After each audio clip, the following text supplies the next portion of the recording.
Segment 3 is about two different kinds of pots, pinch pots and coil pots. With pinch pots, you can have lots of fun turning them into animals. There's a wide variety of animals that work well with them. They can be complex for 6th graders and simple for maybe 2nd graders could do them. The coil pots are great from kindergarten up through 6th grade. It's a very repetitive process, and they will enjoy it very much and become very inventive and creative with it. Hello again, I'm Donna the Clay Lady, and back to show you some more really cool things to do with clay in your classroom. Keep your kids happy, reward them for their good behavior, give them a clay lesson. We're going to work on pinch pots first of all, and there's just many things you can do with pinch pots. I brought lots of examples to show you, and so the first thing we're going to do is learn how to make a pinch pot. Don't start with too much clay. Start with a small piece. I say about the size of a small orange. The clay needs to be moist, so make sure that you've wet it down a little bit ahead of time, and do encourage the children to keep their hands moist. Not dripping, just moist. Rub that moisture into the clay periodically. Remind them to do that. That will help them a lot. So we are going to engage in one of the oldest methods of making simple pots. We will start with a thumb down the middle of our ball of clay. We want to make sure you aim it down the middle as much as possible, because if you get it over towards the side, it's very hard to make a symmetrical pot. So I'm pushing into my palm quite hard. Generally speaking, students will not go deeply enough. You can see how much of my thumb is in this pinch pot. This much of it was in the pot, which gets my thumb down to about ½ an inch to the bottom. You'll have to go around and check to see that they've gone down enough, and just poke your finger in and see how far it goes. Then what you're going to do, you're going to use your pinchers and go around and around and around on your pot, keeping your thumb inside and your index finger outside. Be very careful not to stretch this opening, because it stretches very well all by itself. We don't need to help it, and it's very hard to get back into shape if you do stretch it too much. So we're going to work on the bottom of our pot here and pinch and turn, pinch and turn. We're going to do this literally hundreds of times. So we keep turning it and pinching it, and try not to do big, deep pinches. We're doing small pinches going around. As I finish each round, I move up a tiny bit, remembering to be careful not to stretch this opening. If you remind them, they can really do this. So your thumb is not pushing against the opening, stretching it every once in a while. Remember to moisten your hands, moisten your clay. So you're going to keep going on up. We're aiming to make a spherical pinch pot.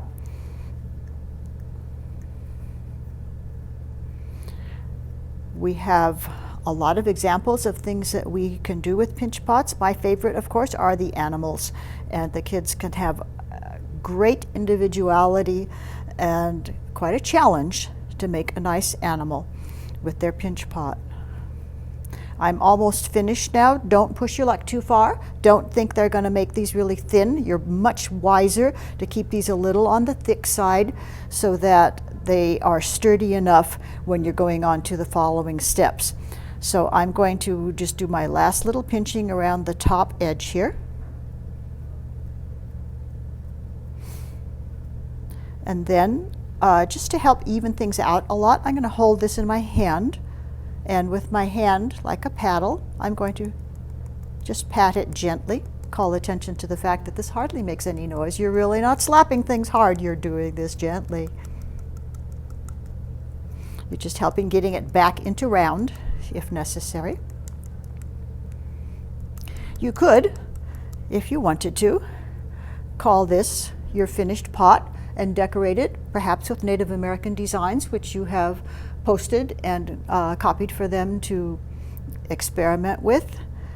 They can make those designs by scratching on with a stick or pressing in with some of the tools. You can take the nature stamps and, oh, here's my favorite peach pit. You can take these nature stamps with one hand inside to support the pot, another hand outside, and you can roll these stamps around in various ways on your pot. I like to put a border design on it because I think it looks really nice. Another thing that we can do with a pinch pot, this is a pinch pot. This is a pinch pot. This is a bell. It's been wired with a little jingle bell inside. There are many, many different fun Christmas projects children can make with a pinch pot upside down to become a bell. This is a pinch pot. I have taken a large, craggy looking rock and pushed into my pinch pot to turn it into a rock to hold this dragon.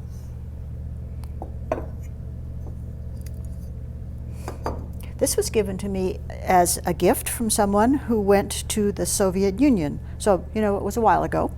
And this was a pinch pot that some children made and gave to her.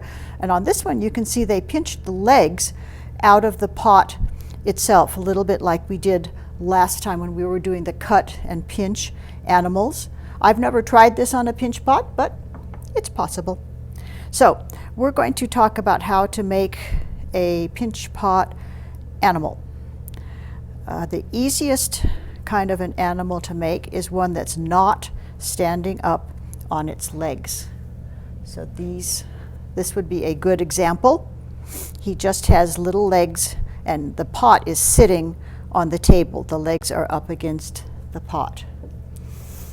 Here's another one over here that is a planter.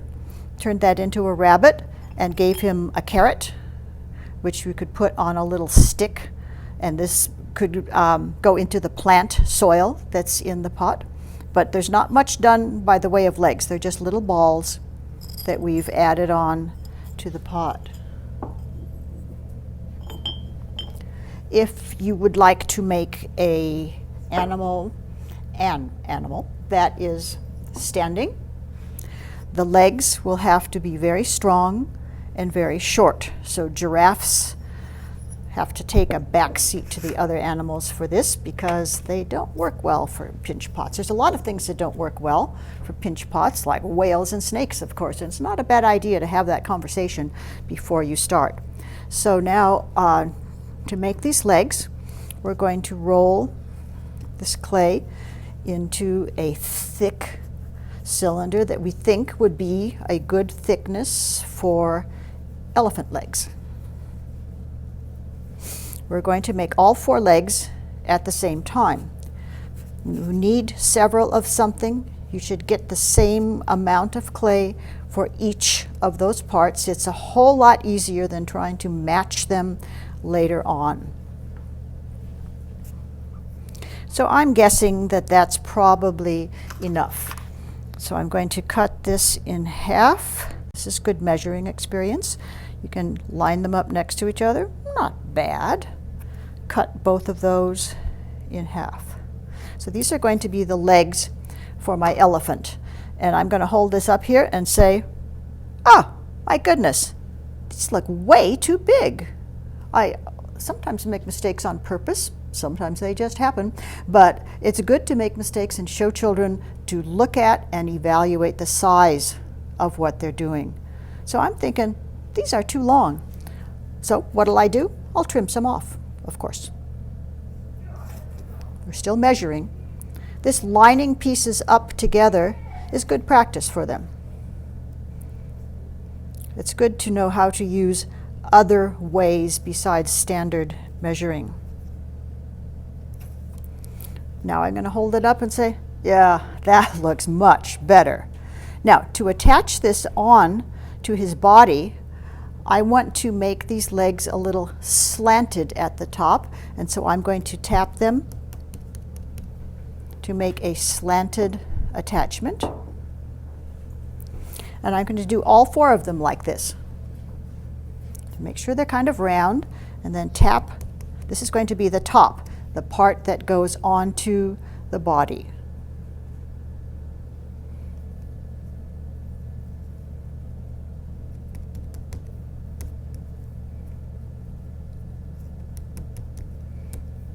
So I probably want to set these on here and see exactly where they're going to go, so I'll know where to do my scratching.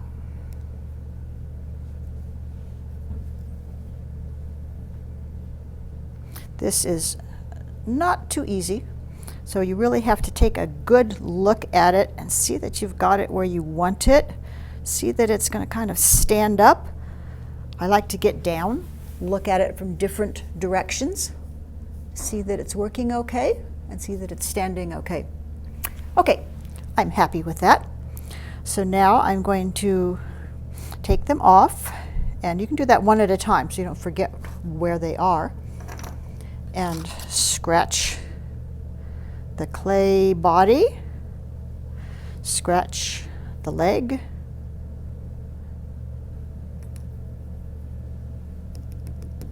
get a little bit of water, stick it on, and I will eventually blend in this clay to the body. So I'm going to do that with each of the 4 legs.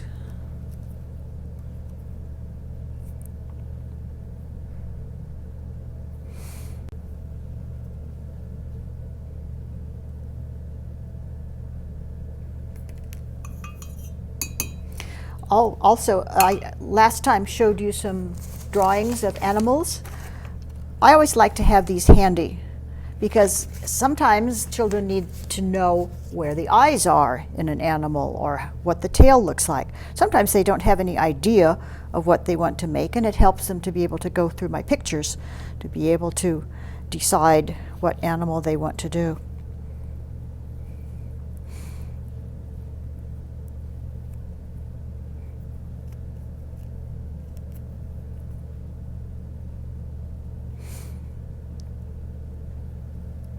And remember, you can't say too often to the children, don't forget to attach, scratch, wet, push, because they will forget.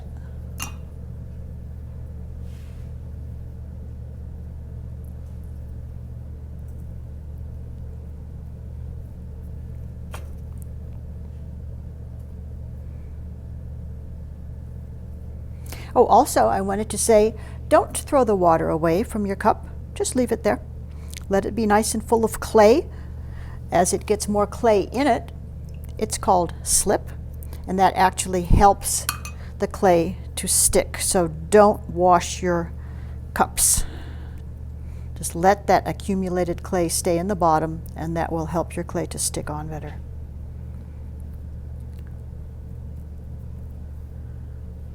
So now I need to decide where the front of my elephant's going to be, because I need to give him a tail and ears and a trunk. This elephant, I kind of tapped his legs down to make them kind of wrinkly the way the elephants look because they're so heavy. So you could do that on your elephant a little bit.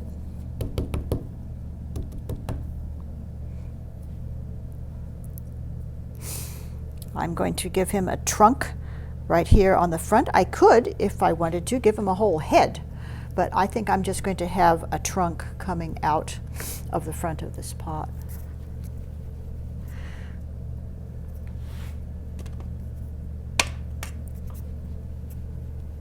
And I want it to be a little thicker at the end where I'm attaching it to his head. So I'm going to roll a little bit less on that end, and I'm going to tap it, flatten it, so I'll have a good attachment for my trunk.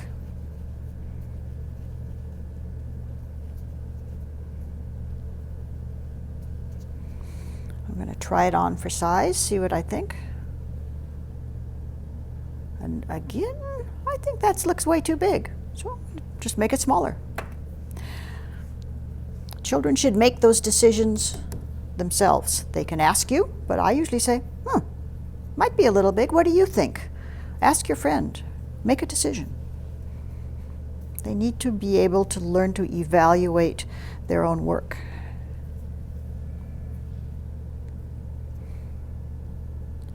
Okay, I'm pretty happy with that. I'm going to flatten out the attachment part so I can blend it in nicely to the head.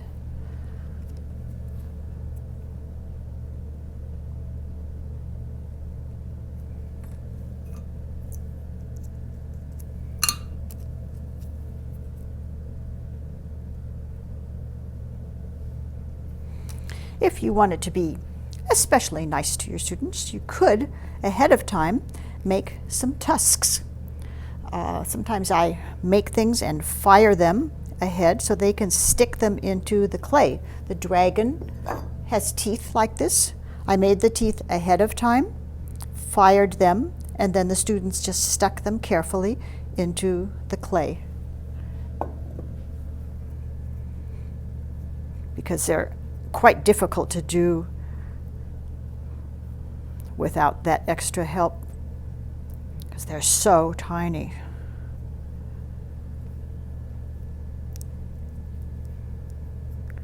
Now I'm going to want to give him some nostrils so he can breathe. I'll do that with my pencil.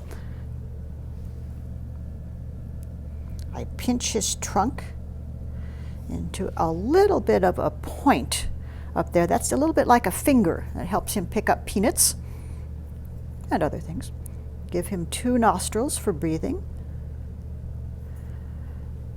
I can also use my popsicle stick and I can make some toes. I'm going to just set this down and go around to make a few toes for him. So I'm setting it down and rocking it around.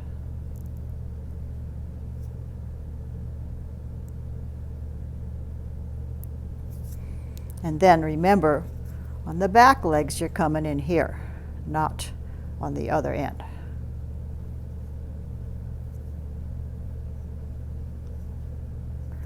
We're going to add some little eyeballs onto him, just little balls. So I'll get that ready.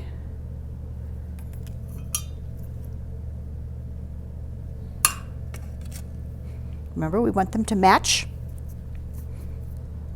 So we're going to make 1 ball and cut it as evenly as we can into 2 matching pieces.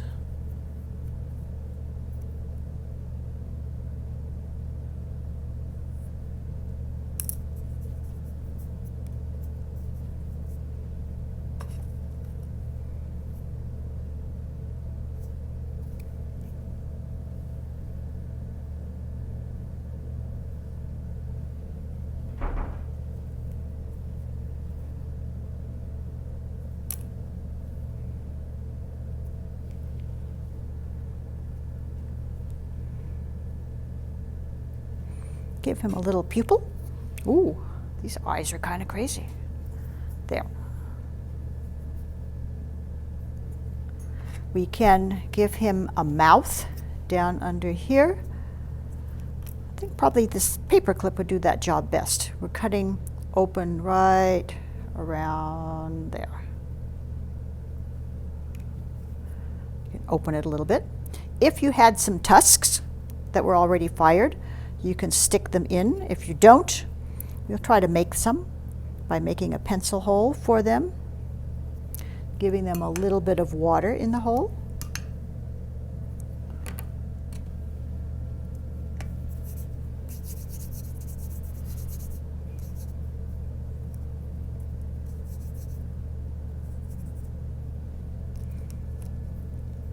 Cutting it in half. Rolling to the point again.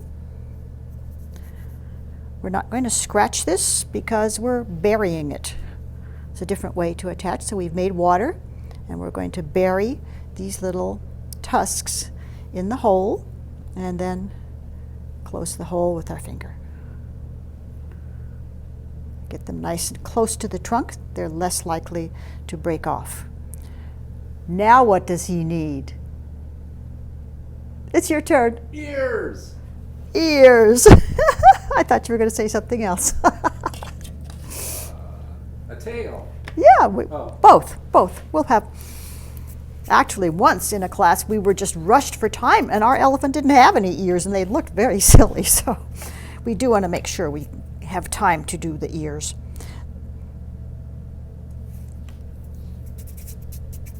Now, anytime you flatten clay, it wants to crack. So be on top of it. Wet the balls of clay first. And I just pinch them flat, kind of like a pancake. Try them on. That should be good.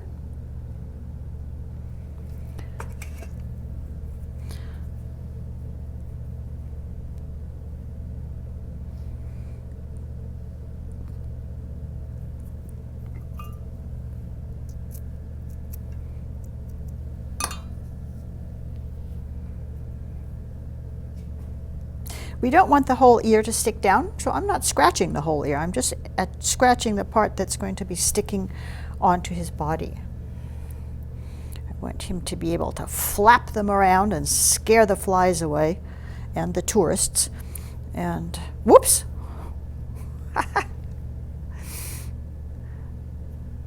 When children are working, I really don't let them visit. They may talk in a whisper voice about what they're doing. It's amazing what kids can do when they're really focusing and what kind of messes happen when they're not focusing. So I would encourage you to have that standard as your children are working on their projects as well. So now what does he need? I think a tail. You think so? Peanuts. Oh yeah, we could make him. We want to make him a bag of peanuts when he's all finished. He could be a circus elephant. A happy one, though. They have a little bit of kind of like a fluffy bit of hair at the end of their tail. And so I'm going to give that to him before I stick it on. Just make some hair at the end of his tail.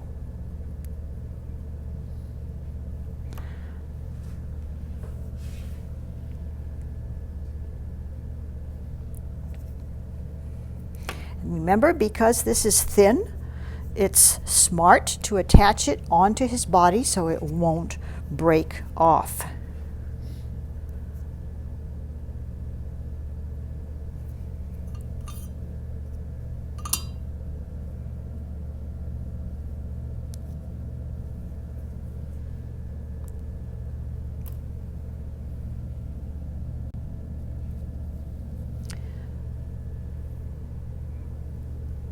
I like to have the children blend in the top of the tail so it looks like it's really growing there. And then the rest of it, don't let it stick out too much because they can easily break off. But make sure that there's enough attached up at the top. Check your legs. Make sure you have everything blended in as much as possible. Same for the front of your ears. The back sticks out. The front is blended in. Okay, you're done. So as an accessory, you could certainly make him a bag of peanuts. Oh, another thing is sometimes children will make something and it's too heavy on the front and it will tip over. So what you need to do is to take his front legs, put them out a little bit, and just gently rock your elephant or your animal back a little bit so that he doesn't have so much weight tipping him in the front. Okay, I have two other things that I'm going to tell you about. I don't think we'll make both of them. This is a great pinch pot. So once you make the pinch pot, you're going to set it down on its side and flatten it. And I used a pine cone to make the scales on him.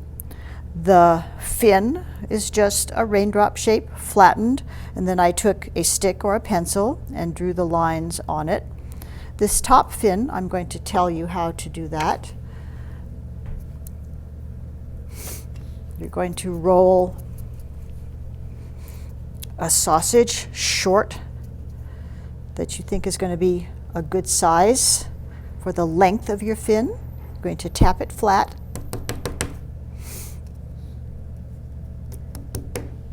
I'm going to use this just as an attachment so you can see what I'm talking about. So we would attach it onto the fish like that. Once it's attached, then we will start pinching it up to create this fin.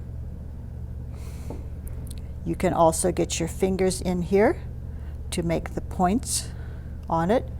You can decorate it with a stick to make the lines that you see in the fins. So this is a nice gift. People like to keep these on the counter and keep a scrubby inside of there for the fish. Now I'm going to show you one more pinch pot project that is total fun. Kids love to do these, and I call them mini monsters. And we're going to start with this frog. Really easy to make. These are made out of lots of pinch pots. So you might give the students a lump of clay about the size of a medium orange. They can divide it up into several balls and make a frog out of each one. And we start by making a pinch pot again, but they're small. They're real quick and easy to make. And so we're going to push my thumb in here. Same thing, pushing around, going around, going around.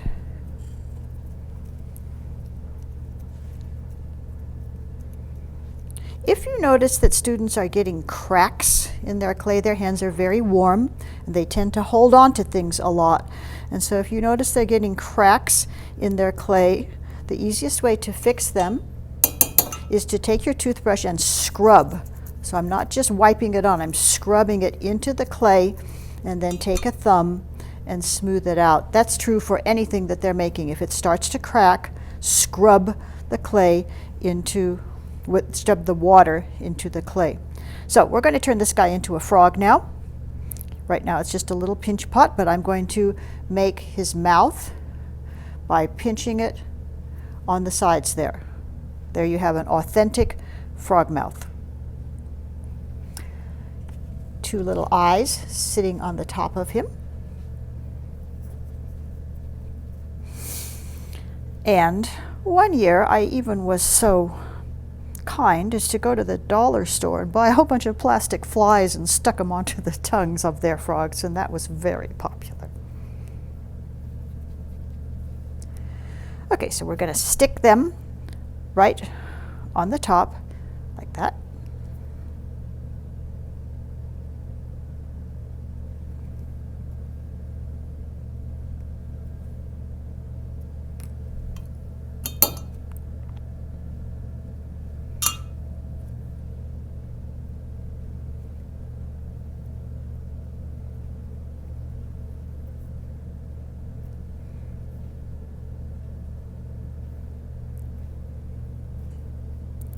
So he needs a pupil in each eye. Put your finger behind, little push.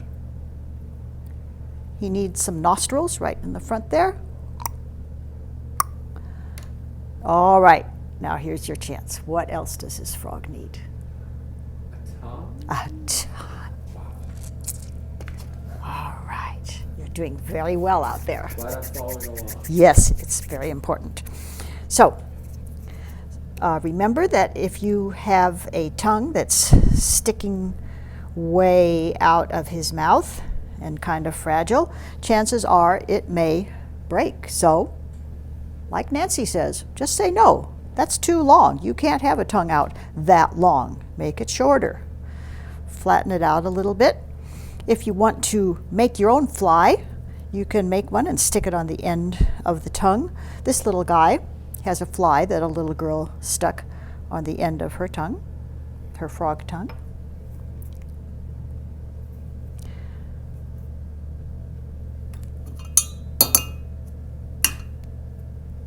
Stick it down really well, push it down in there, give it a little shape and direction. And if the children are going to make several frogs, they have to attach them all together. You don't want all these little pieces lying around separately.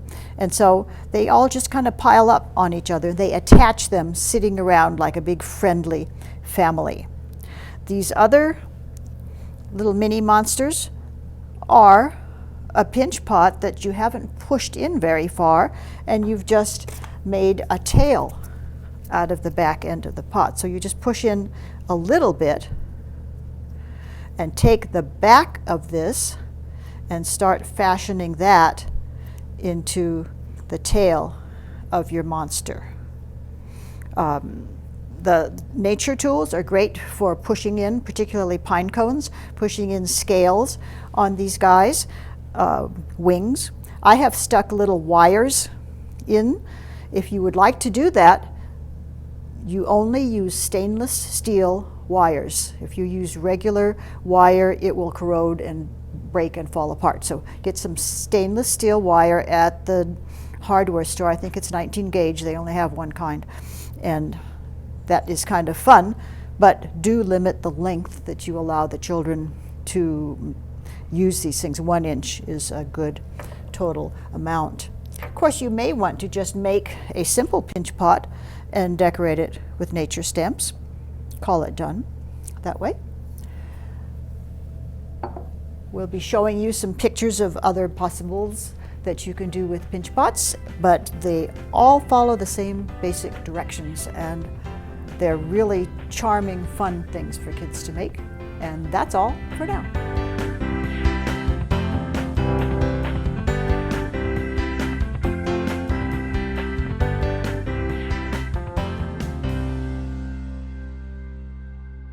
Okay, we're back again. This time we're making coil pots. And as I told you before, almost everything I make starts with a moist ball of clay. This is about enough to make the base of the coil pot, bigger than a golf ball. When you flatten it, if you don't have it nice and moist, it will crack. So encourage the children to rub extra moisture into the clay. We're going to flatten it with our hand. We're not pushing on the edges. We're pushing on the middle. The edges are holding up the pot. And so if somebody makes a really thin edge, just like before, you're going to turn it under because it will not work on a thin edge. So we're going to set that aside and roll some coils. The very first time I do this lesson, I don't make a pot. We talk about what kinds of lines you can make with these coils, wavy lines, zigzag lines, make letters with them and such. And we just do a flat coil project on a piece of paper just to give them the experience of rolling the coils.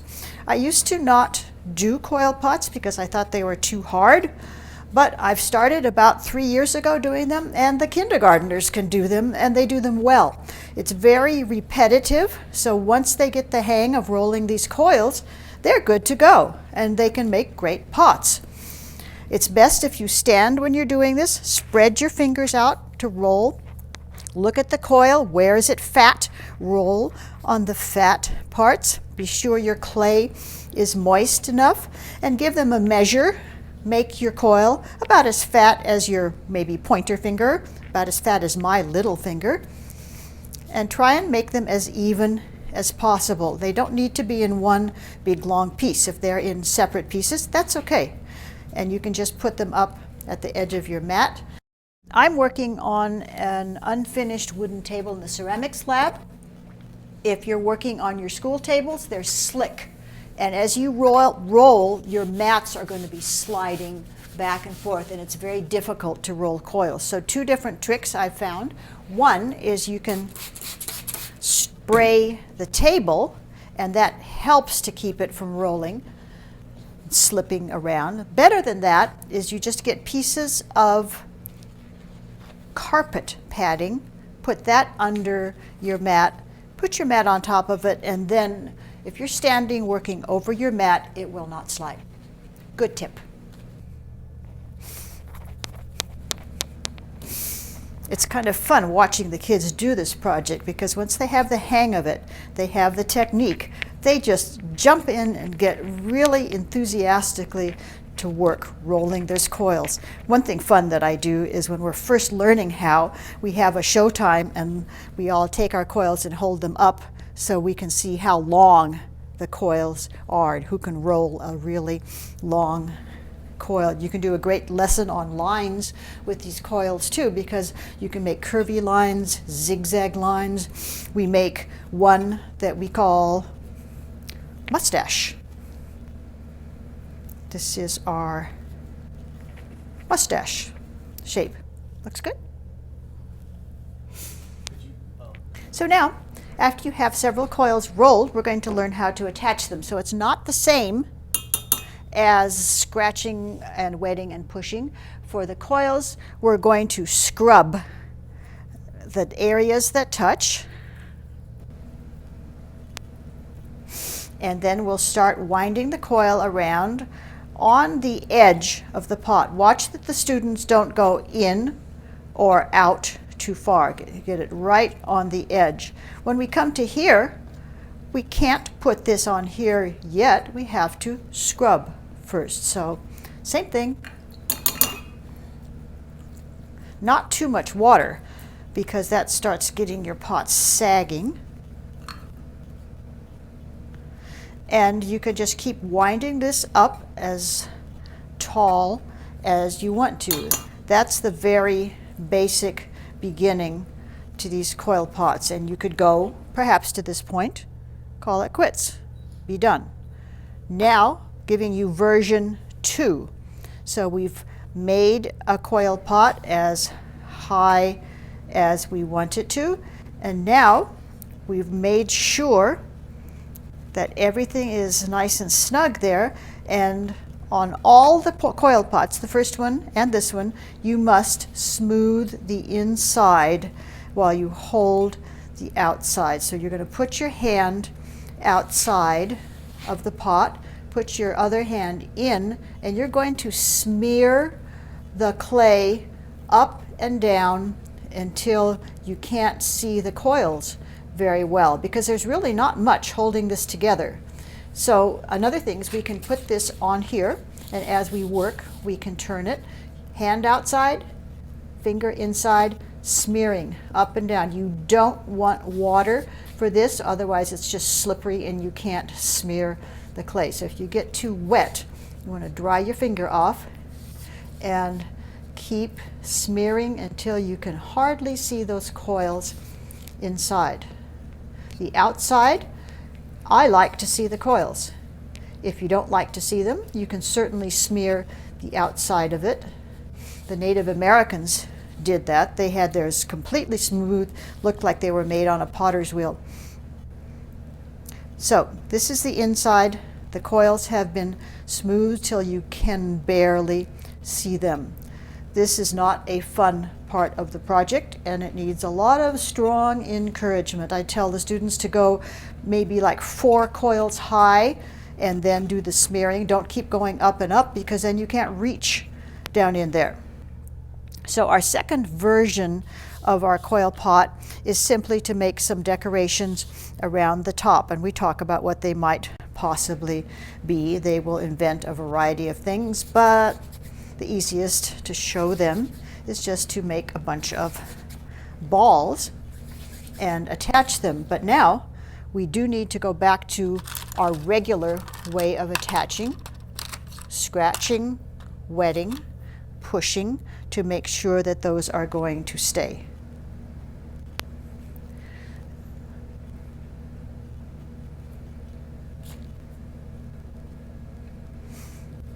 As they're working, keep in mind that you don't want the things to be terribly fragile. So what I'll usually say, you know, this looks really cool, but it's kind of risky. I'm afraid this might break. Maybe you could thicken it up, make it stronger. I let them take the chance if they want to, because it's their pot.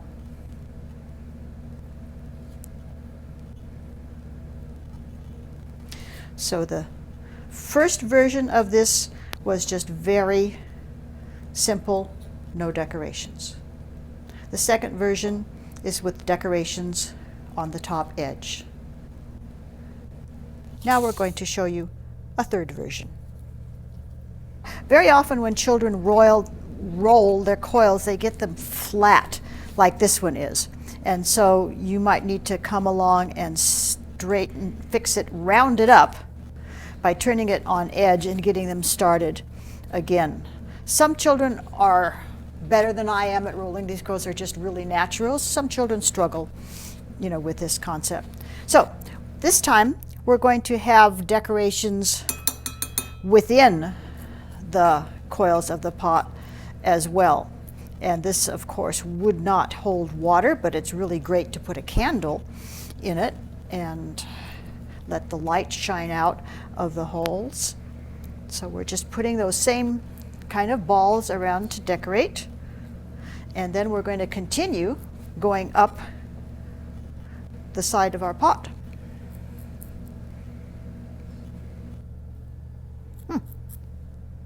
You might think I even planned this, but I didn't. So now I didn't scratch, wet, and push these together because the coils are going to be holding them in place. So I'm going to do a little more scrubbing on the balls.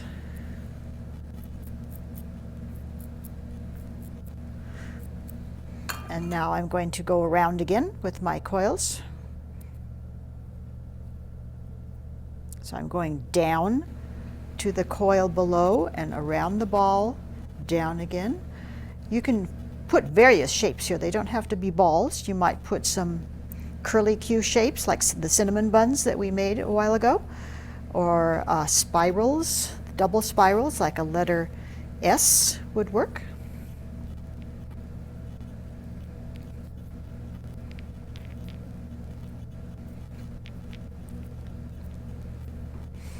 So make sure they're stuck down, and when we're finished with this part, we're going to smear them down also. So I'll generally have the students do 4 or 3 rows of coils first, and then they can add some decorations inside. And you might need to put a limit on how many things they put. That's up to you. Just see how it goes, how careful they're being.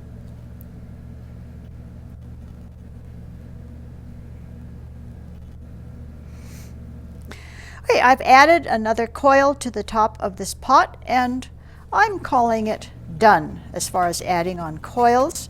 Now I'm going to again put my hand on the outside and my finger inside and smearing up and down, kind of diagonal motion. Keep getting them to do this until they do it really well, and do lots of it, because these have been known to fall apart if you haven't done a lot of this.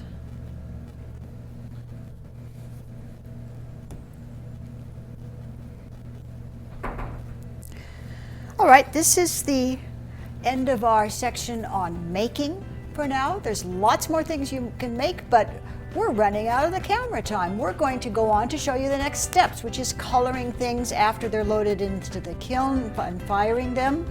And we hope that you're going to take advantage of all these fun things for your children to do. And give us a call if you need some help. We're always there to help you. Okay, that's all for now. That's all, folks. Goodbye.